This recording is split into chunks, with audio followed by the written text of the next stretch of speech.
Tricia McCannon, and welcome to the next exciting installment in Galactic Awakening. This is a series of short videos, YouTube videos, that I'm doing really to present a whole series of webinars about this great, vast and complex subject. This particular installment is about UFOs, one of my favorite subjects. As many of you know who followed my work for decades, I have been teaching and speaking about the extraterrestrial civilizations that seeded our planet long ago, since the time I began as a national and international speaker. The subject of UFOs is one that's near and dear to my heart because since I was young I've had experiences on board the ships, very positive experiences. I've seen UFOs in broad daylight, I've seen them when I was alone, I've seen them with other people present, I've seen them at night, and I've taken out groups some 33 times and had success in calling in physical spaceships that we could see with our physical eyes about 30 of those times. So it's a very fascinating subject. As many of us know, we are being visited by beings from other planetary spheres. Many of these beings are human, just like we are, or certainly they're humanoid. In other words, they may have some variations, just like we have variations in the different skin colors that we have, the different kinds of hair that we have. But the humanoid shape is the normal shape throughout most of the galaxy. And as we know, these shapes of ships come in many different shapes and sizes. They're the classic UFO flying disc shapes, which of course have become famous throughout all of the many decades of ufology.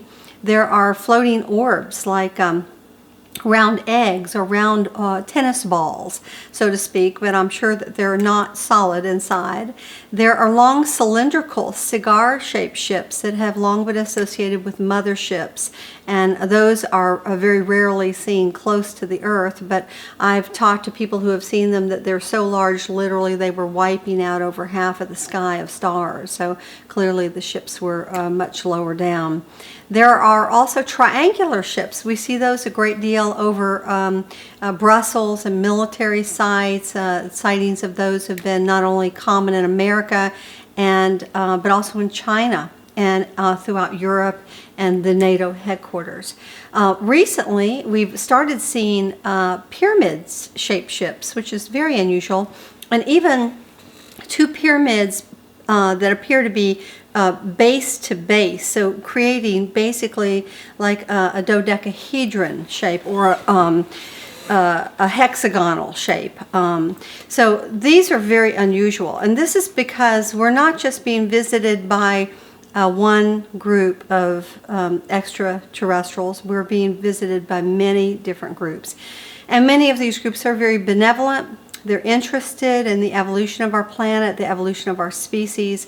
They're not interested in taking over, taking control, having world dominance, and all the things that the Hollywood movies would have us believe.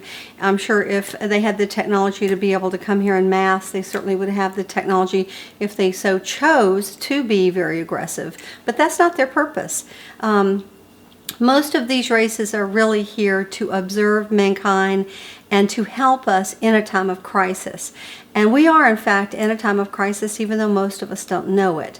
While we can certainly see that we have been being visited by other groups for tens of thousands of years, as the archaeology and anthropology, and I present this in my presentations, is very, very well sustained.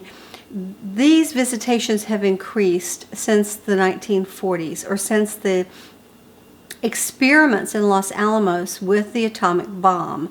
This was a very seminal event, not just for our planet, but for species on other planets and other dimensions.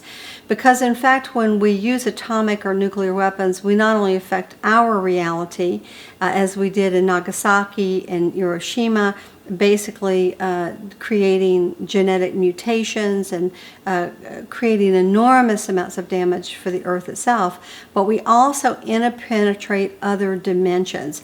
Consequently, when we made this negative breakthrough in our technology at that time, UFOs from many places started coming to investigate.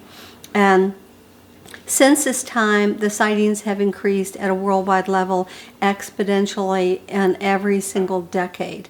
They normally are seen over missile sites, over power plants, over active volcanoes or volcanoes that appear to be going active. They're also seen over pyramids and Stonehenge and other sacred or holy sites where the ancients once understood the resonance between the heavens and the earth, and they created holy sites specifically to be able to access these stargates at times when the stargates would open.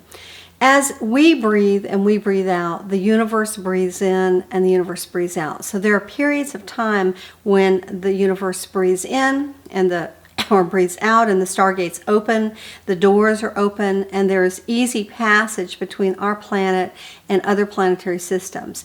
There are other times when these stargates close and you can't get through to save your life. So obviously if you're on this side of the gate when the gate closes and you're visiting from someplace else, you basically have to figure out how to land on Earth and begin to integrate into human society in one way, shape, or other.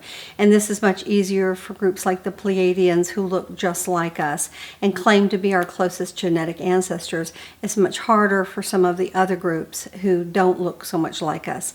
And, you know, we're tough enough on one another here, on our families, on our friends, with the prejudice of different races and different cultures.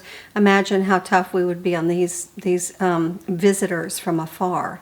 So one of the things that is happening here at this time is because a lot of these groups are very concerned about our use or abuse of atomic and nuclear energy systems. They understand that if we are going to have a pole shift, there could be a very big problem. Just as we've seen in Fukushima, when the instability of an earthquake unsettled the nuclear reactors, we have had a continual radiation leak that is affecting the people, the land, the mountains, the animals, the flora, and the fauna, with terrible radiation in the beautiful, beautiful country of Japan.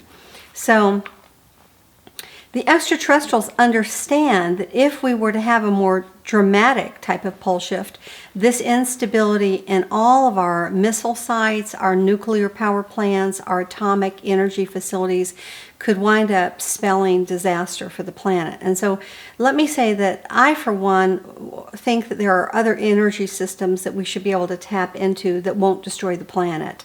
Nikola Tesla, as we know, discovered classic free energy, or in other words, the energy produced by the magnetic field of the planet herself in the beginning of the 1900s. This is certainly something that we could tap into and we could wind up using that wouldn't create fossil fuel degradation or pollution, and it wouldn't expose us to the hazards of nuclear atomic radiation. So this is something we want to take a look at, because a lot of the UFO visitors, they're basically our friends. They don't want to interfere with our planet, but they also don't want to see us destroy ourselves, because we do have a beautiful planet, and it's not fair that one race should have the ability to decimate an entire planet for every living species on that planet. So I would just recommend that this would be something that all of you who are interested in your children and your grandchildren and your grandchildren's grandchildren might consider, that we begin to work to create healthier energy systems, and to understand that these visitors from afar are actually interested, watching, and concerned, and hopefully standing by, so that if there is some kind of a dramatic change, they will do what I think of as the beam me up Scotty policy, which would be to literally vaporize or transport these very lethal energy systems off the planet. We hope that if you're interested in learning more about UFOs, because it's a huge and fascinating subject, I have amazing, amazing sightings and slides going back all the way back to Tanzania, Egypt, Jordan, Syria, all the way to modern day sightings with incredible ships that some of which actually have to be run through organic interface with human consciousness, that you tune in and check out the webinars that I'm offering on Galactic Awakening. We thank you so much for joining us for this UFO short, and we hope to see you for some of the others.